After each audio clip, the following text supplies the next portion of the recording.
के साथ कहना पड़ रहा है कि जब भगत सिंह 1931 में उनको फांसी दी गई और उनके खिलाफ जिन लोगों ने गवाही दी, वो लोग भारत की सत्ता पर आज कब्जा करके बैठे हैं। जिन लोगों ने अंग्रेजों की गुलामी की, चापलूसी की, चाटुकारिता की, वो आज देशभक्ति के सर्टिफिकेट लोगों को बांट रहे हैं।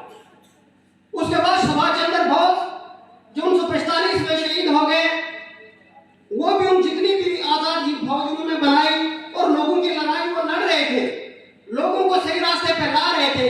लेकिन जितनी भी सभाएं आज क्लेम कर रही हैं कि हम नेशनलिस्ट हैं, उन लोगों ने आजाद हिंद फौज में जाने से लोगों को रोका। उसके बाद गांधी जी, जिन्होंने कभी भी आजादी की लड़ाई 1947 से पहले कोई डंडा नहीं खाया, कोई गोली उन्होंने खाई नहीं, अहिंसा के पुजारी बने और हिंसा को बढ़ावा देते थे। लेकिन इसके बीच में अंबेडकर ने बहुत बड़ी लड़ाई लड़ी। उनको अंग्रेजों के साथ उन्होंने काम किया, वो कोई क्रांति से कम नहीं था, क्योंकि सब लोग जानते हैं कि 250 साल यहाँ मुगलों ने राज किया और मुगलों के दरबार में कौन लोग काम करते थे, इनको कोई छुपा नहीं है। बिरबल से लेकर टोडरमल से लेकर चंद्रभान जैसे लोग किस जाति विशेष के आदमी मुगलों के दरबार में काम करते थे, ये आपको देखना है। उन्होंने भी पिछड़ी जातियां जितनी भी थे, उन लोगों को कभी वहां कोई सम्मान नहीं दिया, कभी उनको कोई इज्जत नहीं दी। तो डॉक्टर अंबेडकर जो थे, इसके बाद अंग्रेजों ने जितने भी भारत पर उपकार किए, उन उपकारों के साथ उन्होंने वर्ण व्यवस्था पर भी प्रहार किया और मुगलों के दौरान वर्ण व्यवस्था को बनाए रखने के लिए समझौता हुआ टॉप क्लास जो हिंदू थे उनके बीच में और मुगलों के बीच में। तो जो यहाँ इस देश की 18 से 20% की आबादी थी, उनको जितने भी राइट्स थे उनको वंचित रखा गया। उसकी लड़ाई डॉक्टर अंबेडकर ने लड़ी। वो हिंदू की वर्ण व्यवस्था से भी लड़ रहे थे, मुसलमानों से भी लड़ रहे थे और उसके बाद वो ब्रिटिश हुकूमत से भी लड़ रहे थे कि देश के अंदर जितने भी पिछड़े, गरीब, मजदूर, लाचार, बेसहारा लोग हैं, उनके राइट को रिस्टोर किया जाए, उनको हक दिए जाए, ताकि वो भी कौमी धारा में शामिल हो जाएं, ताकि उनको भी बराबरी का दर्जा मिले। वो लड़ रहे थे। इसके साथ साथ औरतों का दर्जा, जो क्योंकि औरतों को कोई भी मान सम्मान नहीं था, वो लड़ाई लड़ रहे थे। साउथ बोर्ड कमेटी 1916 में जब 17 में भारत में आई, सबसे पहले गांधी से मिली। उन्होंने कहा कि भारत में हम डेमोक्रेसी को लाना चाहते हैं, बताइए डेमोक्रेसी लाने के लिए भारत के लोग तैयार हैं कि नहीं तैयार हैं, क्या सजेशन हम करेंगे। उन्होंने कहा कि 4 लोगों को वोट देने का अधिकार भारत के अंदर होना चाहिए। वो लोग जो सबसे पहले एक्ट पढ़े हुए, दूसरे वो लोग जो राजे महाराजे हैं, जिनके पास रजवाड़े हैं, जो जैदार हैं, नंबरदार हैं, उनको वोट देने का अधिकार होना चाहिए। और तीसरे और चौथे लोग वो होने चाहिए जो प्रॉपर्टी टैक्स देते हैं, इनकम टैक्स देते हैं और मंदिर और मस्जिद के मेंबर हैं या किसी सोशल रिलीजियस ऑर्गेनाइजेशन के हेड हैं। बस इन लोगों को ही वोट देने का अधिकार होना चाहिए, बाकियों को वोट देने का अधिकार नहीं होना चाहिए, ना औरतों को, ना ही बाकी गरीब, शोषित, वंचित, पिछड़ा, अति पिछड़ा या किसान मजदूर को वोट देने का अधिकार नहीं होना चाहिए। साउथ बोर्ड कमेटी यहां से वापस चले गई गांधी की रिकमेंडेशन पर, लेकिन 1920 में अंबेडकर ने इसका सबसे पहले विरोध किया कि नहीं, देश के अंदर 90% लोग जो हैं वो अनपढ़ हैं, गरीब हैं, टैक्स नहीं देते हैं, किसी भी रिलीजियस संस्था के हेड नहीं है, लिहाजा ये गलत है। इससे 90 से ज्यादा प्रतिशत की आबादी जो है वो वंचित रह जाएगी, इसलिए इसका हम विरोध करते हैं। 1927 में जब साइमन कमीशन भारत में आया, तो साइमन कमीशन का विरोध भारत के सब राजनीतिक पार्टियों ने किया, लेकिन सिर्फ डॉक्टर अंबेडकर उस साइमन कमीशन से मिले और इस कमीशन के साथ अपनी उन्होंने सिफारिशें रखी और उन्होंने कहा कि भारत के जो पिछड़े वर्ग के लोग हैं, चाहे वो गरीब है, किसान है, मजदूर है, लाचार है, सबके राइट्स को रिस्टोर किया जाए और वोट देने का अधिकार सबको होना चाहिए। और उसके लिए एक कंडीशन रखी कि हर समाज के तबके को वोट देने का अधिकार हो, बशर्ते वो सिर्फ 21 साल की उम्र से ऊपर, 21 साल की उम्र से ऊपर होना चाहिए। इससे पहले कि 1930 में गोलमेज कॉन्फ्रेंस, जब अंग्रेजों ने अंबेडकर की यह बात मान ली और वो इंप्लीमेंट इसको करने लगे, तो गोलमेज कॉन्फ्रेंस लंदन में जब बुलाई गई और उसमें फाइनलाइज हो रहा था कि बताइए अब क्या करना है, तो जितनी भी पॉलिटिकल पार्टीज थी उन्होंने उस बात को डिनाई किया, हिस्सा ही नहीं लिया भारत के लोगों ने, चाहे वो मुस्लिम लीग थी, चाहे कोई और भी पॉलिटिकल पार्टी थी, उन्होंने हिस्से नहीं लिया। और गोलमेज कॉन्फ्रेंस में अंबेडकर ने अपने जो यहाँ के पिछड़े तबके लोग थे उनकी पूरी की पूरी वहां पर बात रखी और उन्होंने ये कहा कि ब्रिटिश गवर्नमेंट को भारत छोड़ देना चाहिए, लोगों के लिए लोगों द्वारा वहां राज स्थापित होना चाहिए, क्योंकि ब्रिटिश गवर्नमेंट पिछले 1.5 साल से वहां राज कर रही है और 1.5 साल में कोई ब्रिटिश गवर्नमेंट ने अच्छा काम नहीं किया। वहां के गरीब लाचार मजदूर किसानों को उन्होंने हक रिस्टोर नहीं किया हुआ, वो आर्मी में भर्ती नहीं हो सकते, उनके लिए स्कूल नहीं खोले, उनके लिए मंदिर नहीं खुले, लिहाजा छोड़ दीजिए आप। लेकिन इसके बीच में अंग्रेज ये बात समझ गए थे और 1932 की जो गोलमेज कॉन्फ्रेंस थी, उस गोलमेज कॉन्फ्रेंस में ब्रिटिश गवर्नमेंट ने अंबेडकर के सारे राइट मान लिए कि हम आपको दोहरे मत अधिकार देंगे और इंडिपेंडेंट स्टेट्स दे देंगे। जब ये बात भारत में आकर गांधी को पता लगी तो गांधी ने 4 लेटर जो है वो ब्रिटिश गवर्नमेंट को लिखे, इसलिए लिखे क्योंकि वो नहीं चाहते थे कि जो पिछड़े तबके के लोग हैं उनको राइट मिले, कोई भी पॉलिटिकली सोशली और इकोनॉमिक स्टेटस वो नहीं चाहते थे। उन्होंने कहा कि अगर इंडिपेंडेंट स्टेट्स और 2 वोट देने का अधिकार जो गरीब लाचार मजदूर किसान और पिछड़े वर्ग के लोग हैं उनको अगर मिल गया तो यह अंबेडकर कभी भी देश का प्रधानमंत्री बन सकता है। इसलिए देश के अंदर उन्होंने दंगे करवाए, लड़ाइयां करवाई, बस्तियां जलाई और देश के अंदर एक खून की होली खेल गई। जितने भी गांधी के एसोसिएट थे वो मरणोपरांत बर्थ पे बैठ गए और अंबेडकर पे सोशल और पॉलिटिकली प्रेशर बनाया गया कि हम आपको मार देंगे। अक्सर गांधी के दबाव में आकर देश की आर्थिक स्थिति को देखकर गांधी को अपने वो जो एक कम्युनल अवार्ड जो ब्रिटिश गवर्नमेंट ने दिया था वो उसको वापस लेना पड़ा और उसका नाम था पूना पैक्ट। वो एक समझौता हुआ गांधी के बीच में और अंबेडकर के बीच में कि आपको 2 दोहरे वोट देने का अधिकार नहीं होगा, आपको इंडिपेंडेंट स्टेट्स नहीं होंगी, बल्कि इसके बदले में शासन प्रशासन जमीन जायदाद और एजुकेशन में और पॉलिटिक्स में आपको रिजर्वेशन दी जाएगी। ये समझौता हुआ, वरना हम लोग तो रिजर्वेशन के खिलाफ है, रिजर्वेशन होनी नहीं चाहिए। रिजर्वेशन से आज हमारे लोग जो है यशमैन बन गए, उनका बेड़ा गर्व कर दिया उन्होंने समाज का, क्योंकि वो दूसरों के पिट्ठू बन गए। हमारे समाज के लोग वो राजमाश के डाल हैं जो मक्खियों के बगैर खड़ा नहीं हो सकते। अगर आज रिजर्वेशन नहीं होती तो यह हाल भरा हुआ होता है, क्योंकि इस रिजर्वेशन की वजह से हमारे लोगों ने जो खून चूसा है, हमारे लोगों ने उसके फल खाए, लेकिन उस दरख्त उस पेड़ को वो पानी देने के लिए तैयार नहीं। उनके पास लाखों बहाने हैं, लेकिन वो दिन दूर नहीं जब वो दिन भी 2030 के बाद उनकी हालत क्या होगी वो पता लग जाएगा। तो गांधी के बीच में और अंबेडकर के बीच में एक बहुत बड़ा कोल्ड वार रहा और गांधी को प्रमोट किया गया 1950 के बाद बापू के नाम से। लेकिन गांधी ने जितना हमारे लोगों के साथ अन्याय किया, क्योंकि गांधी जो थे वो धर्म के हक में थे, जातियों के हक में नहीं थे। जातियों को वो नहीं देना चाहते थे, स्टेटस नहीं देना चाहते थे, राइट्स नहीं देना चाहते थे। मुसलमानों को फेवर करते थे गांधी, लेकिन सिर्फ रिलीजियस तौर पर, बाकी उनके साथ भी वो ज्यादती करते थे राइट्स के मसले में। तो इतना बड़ा सिस्टम, उसके बाद जो बात आती है सावरकर के नाम की आज बहुत बड़ी चर्चाएं हो रही है, क्योंकि इन लोगों के पास कोई लेगेसी ही नहीं है जिसको प्रेजेंट किया जाए और आगे लोगों के सामने रखा जाए। सावरकर जब 1910 में जेल चले गए और 1920 में वो जेल से बाहर आए, वो भी बाल गंगाधर तिलक और पटेल ने वहां पर उनकी एक किस्म की सिक्योरिटी रखी और उन्हें माफीनामे लिखे। इसके बीच में 11 से लेकर 15 तक वो 4 बार माफीनामा मांग चुके थे। लेकिन आज नई बातें पब्लिक डोमेन में आ रही हैं कि गांधी के कहने पर जो है जी वो सावरकर ने माफी मांगी थी। लोगों को गुमराह किया जा रहा है, लोगों को असलियत से वंचित रखा जा रहा है। तो वहीं पर 1920 से लेकर 1924 में जो भारत में जेल थी उसमें सावरकर दोबारा रहे। उन्होंने हिंदुत्व नाम की एक किताब रखी जिसकी लेगेसी को उन्होंने फैसिस्ट और रेसिस्ट जो है उनसे ली, उन्होंने हिटलर और मुसोलिनी से वो उन्होंने ली और समाज को तोड़ने की कोशिश की और बंटवारा किया। इसके बीच में मैं कहूंगा कि संविधान ही सबसे ऊपर है, supremacy of the constitution, social and secular character of the state, division of the power between legislature, executive and judiciary and separation of the power central and the state। हमारे कॉन्स्टिट्यूशन के ये प्रेम्बल है, provision है और supremacy दुनिया का पहला ऐसा कॉन्स्टिट्यूशन है जो कॉन्स्टिट्यूशन ही अव्वल है।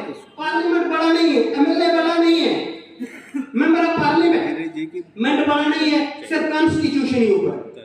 तो सोशलिज्म और जो सेक्युलर कैरेक्टर है उसको कैसे बहाल किया जाए, उसको कैसे प्रॉपर इंप्लीमेंट किया जाए, ये हमारे सेमिनार का आज थीम है कि patents of constitution, brotherhood and religious पे काम कैसे किया जाए। देश के अंदर दंगे फसाद, जात पात, भेदभाव, गाय कुत्ता बिल्ला, digital India, get up India, shut up India, sit up India, ये सारी चीजें हम लोगों को गुमराह करने के लिए की गई और इसकी आड़ में हम लोगों को लड़ाया गया, हम लोगों के साथ खिलवाड़ हुआ, हमारी भावनाओं को चोट पहुंचा दी गई। इसलिए हमने इन चक्कर से बाहर निकलना है और कौमी धारा में शामिल होकर सबको साथ लेकर चलने की कोशिश करेंगे और आप उसमें एक भाईचारा बना के रखेंगे।